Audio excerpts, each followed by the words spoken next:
Hello students, இன்னைக்கு நம்ம இந்த வீடியோல என்ன பார்க்க போறோம்னா important questions for chapter 4 தாங்க பார்க்க போறோம். chapter 4 இது வரைக்கும் chapter 1 2 3 இது எல்லாமே பார்த்திருக்கோமா? இது எல்லாமே ஒரு வித்தியாசமான ஜர்னல். இது வந்து ரொம்ப வித்தியாசமா இருக்கும். ஏன் தெரியுமா? நம்ம சின்ன வயசுல நிறைய பேருக்கு நிறைய சப்ஜெக்ட்ஸ் பிடிச்சிருக்கும். ஆனா எல்லாத்துக்குமே காமனா ஒரு சப்ஜெக்ட் பிடிக்குங்க. என்ன சப்ஜெக்ட் கேக்குறீங்களா? என்ன பிடியா? பிடிலாம் இல்லைங்க. அதை தாண்டி இன்னொரு விஷயமும் நம்மளுக்கு ரொம்ப பிடிக்கும். உட்காந்த இடத்துக்கிட்ட இருந்துட்டு தான் அந்த சப்ஜெக்டை நம்ம அட்டன் பண்ண போகிறோம். ஆனாலும் அது நம்மளுக்கு பிடிக்கும். என்ன தெரியுமா? ட்ராயிங் தாங்க. ஆமாம், ட்ராயிங் வந்து யாருக்குமே பிடிக்காதுன்னு இல்லை. நம்மளுக்கு ட்ராயிங் வருதோ இல்லையோ, சின்ன வயசில் உட்காந்துட்டு ஒரு 4 கலரை குடிச்சிட்டு சும்மா கிரிக்கிட்டே இருந்தால் நம்மளுக்கு டைம் பாஸ் ஆகும்ல. அந்த மாதிரி ஒரு சாப்டர் தாங்க இது. இதில் வந்து நம்ம ட்ராயிங்ஸை பற்றி தான் படிச்சுக்க போகிறோம். அதில் ட்ராயிங் தானே வரும், ஷேப் வருமா? நம்ம சின்ன வயசுல ஒரு கார் வரணும்னு வச்சுக்கோங்க, என்ன பண்ணுவோம்? ஒரு ஸ்கொயர் போடும், 2 சர்க்கிளில் வந்து நம்ம வீலுன்னு வரைவோம்ல, அந்த மாதிரி தாங்க. ஸோ ஜாமெண்ட்ரி, இந்த 4th சாப்டர் என்னது? ஜாமெண்ட்ரி. அதை தான் நம்ம பார்க்க போகிறோம். இதில் இம்பார்ட்டன்ட் கொஷின்ஸ். இது சின்ன சாப்டர்மாக இருந்தாலுமே இதில் ஏன் இம்பார்ட்டன்ட் கொஷின்ஸ் பார்க்குறோன்னு ஃபர்ஸ்ட் புரிஞ்சுக்கோங்க. ஏன்னா இதில் 8 மார்க்ஸ் வருது. நம்மளோட பிக்கெஸ்ட் கோல் என்ன? 8 மார்க்ஸ். அதுவும் இதில் வருது. ஸோ அதனால இந்த சாப்டரும் ஒரு வெயிட்டேஜ் உள்ள சாப்டர் தான். அதனால இந்த கொஷின்ஸ் எதையுமே ஸ்கிப் பண்ணிட வேண்டாம். உங்களோட மிகப்பெரிய நோட், எந்த கொஷின்ஸும் ஸ்கிப் பண்ணிடக்கூடாது. ஓகே, நம்ம இப்போ வீடியோஸ்குள்ளே போகலாம். இப்போ ஃபர்ஸ்ட் எப்பயும் போல் சாப்டர் 4 வந்து நம்ம வந்து எக்ஸாம்பிள்ஸ் எக்ஸசைஸ்னு தனித்தனியாக பிரிச்சுக்கிறோம். இது ஏன் பிரிச்சுக்கிறோன்னு உங்களுக்கு தெரியும். அப்படி பிரித்து படிக்கும் போது நம்மளுக்கு டைம் வந்து சீக்கிரமாகவும் ஃபுல்லாகவும் கவர் பண்ணிடுவீங்க. இப்படி பிரித்து படிச்சோன்னு வச்சுக்கோங்க, நீங்கள் கேப் விட்டுக்கலாம். 2 மார்க்ஸ் 5 மார்க்ஸ் 8 மார்க்ஸ்க்கு நடுவில் கேப் விட்டுட்டாலும் நீங்கள் படிச்சிருவீங்க. படிச்சு தான் ஆகணும். ஏன்னா நம்மளுக்கு எக்ஸாம் நெருங்கிக்கிட்டே இருக்குது. கரெக்டாக இப்போ எக்ஸாம்பிளில் 2 மார்க்ஸ் 5 மார்க்ஸ் அண்ட் 8 மார்க்ஸ். இதில் 2 மார்க்ஸ் 5 மார்க்ஸோட 8 மார்க்ஸ் தான் அதிகமாக இருக்கும்.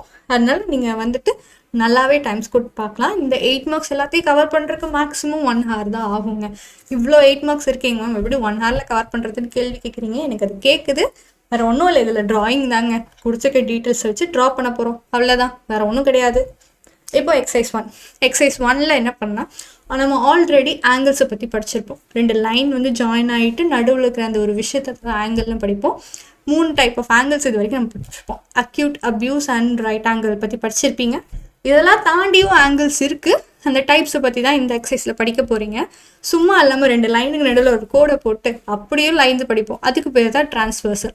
அதை பற்றியும் நீங்கள் இந்த எக்ஸசைஸில் படிப்பீங்க. செகண்ட் எக்ஸசைஸில் வந்துட்டு 5 மார்க்ஸ் அதிகமாக இருக்கா? ஏன் தெரியுமா? அதில் குவாட்ரிலேட்டரல்ஸ் வருது. குவாட்ரிலேட்டர்லாம் ஒன்றுமே கிடையாது. 4 கார்னர் இல்லைன்னா 4 புள்ளியை வச்சு ஜாயின் பண்ணுற எந்த ஷேப்பாக இருந்தாலுமே இது ஒரு குவாட்ரிலேட்டரல் அப்படின்னு சொல்லுவோம். அதுவும் ஸ்ட்ரெயிட் லைனை வச்சு நம்ம ஜாயின் பண்ணால் அது குவாட்ரிலேட்டரல் ஷேப் அப்படின்னு சொல்லுவோம். அதை பற்றி படிக்கிறது தான் இந்த செகண்ட் எக்ஸசைஸாக இருக்கும். தேர்ட் எக்ஸசைஸ் பார்த்தீங்கன்னா சர்க்கிள் நம்மளுக்கு தெரியும்ல. நம்ம சும்மாவே ட்ரானாலே ஃபஸ்ட்டு ஒரு மனுஷனோட மூஞ்சி வரையினாலும் நம்ம என்ன பண்ணுவோம்? ஒரு சர்க்கிளை வரைய போகிறோம், அவ்வளோதாங்க. அந்த சர்க்கிள் எப்படிலாம் இருக்கும் அதில் பற்றிலாம் படிக்க போகிறோம். சென்டரை பற்றி படிக்க போகிறீங்க, கார்ட் பற்றிலாம் படிக்க போகிறீங்க, சீக்வன்ஸ் பற்றி படிக்க போகிறீங்க. இதெல்லாமே தேர்ட் எக்ஸசைஸில் வருங்க. ஃபோர்த் எக்ஸசைஸ் பார்த்தீங்கன்னா இது எல்லாமே கலந்த மாதிரி. குவாட்ரிலேட்டரல் தனியாக படிச்சிங்க, சர்க்கிள் தனியாக படிச்சிங்க. இந்த ரெண்டும் சேர்ந்த கான்செப்டாக சைக்கிள் குவாட்ரிலை பற்றி 4th எக்ஸசைஸில் படிக்க போகிறீங்க. நெக்ஸ்ட்டு பார்த்தீங்கன்னா ஃபிஃப்த் எக்ஸசைஸ் நம்ம இப்போ ஜாலியான ஒரு விஷயத்துக்குள்ளே வந்துட்டோம். என்னது? ட்ரா பண்ணுறதை பற்றி படிக்க போகிறோம், அவ்வளோதான். ப்ராக்டிக்கல் ஜியோமெட்ரி 5th எக்ஸசைஸ்லேருந்து ஸ்டார்ட் ஆகுது. ப்ராக்டிக்கல் ஜியோமெட்ரினா வேறு ஒன்றும் கிடையாது, ட்ரா பண்ண போகிறோம், அவ்வளோதான். கொடுத்துருக்க டீட்டெயில்ஸை வச்சு குவாட்ரிலேட்டரல் சம்மந்தப்பட்டது எல்லாத்தையும் நீங்கள் ட்ரா பண்ணுறீங்கன்னா அப்படின்னா இந்த 5th எக்ஸசைஸில் வரும். 6th எக்ஸசைஸில் என்ன வரும்னா ட்ரையாங்கிள் சம்மந்தப்பட்டது.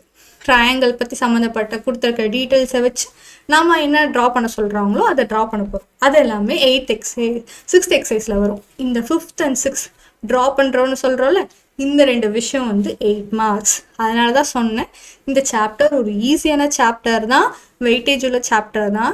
ஏன் தெரியுமா? நம்ம எல்லாத்துக்குமே பிடிச்ச ட்ராயிங்கிற ஒரு ஸ்கில் இந்த சாப்டருக்குள்ளே வரதுனால. அதனால் நீங்கள் இதை வந்து ரொம்ப ஹாப்பியாகவே படிப்பீங்கன்ற ஒரு நம்பிக்கையில் வந்து எல்லா கொஷின்ஸும் ஸ்கிப் பண்ணிடக்கூடாதுன்ற ஒரு இன்ஃபர்மேஷன் கொடுத்துட்டும் இந்த வீடியோவை நான் முடிக்கிறேங்க. தேங்க்யூ. நம்ம அடுத்த வீடியோவில் வந்துட்டு நெக்ஸ்ட் சாப்டர்ஸுக்கானது பார்க்கலாம்.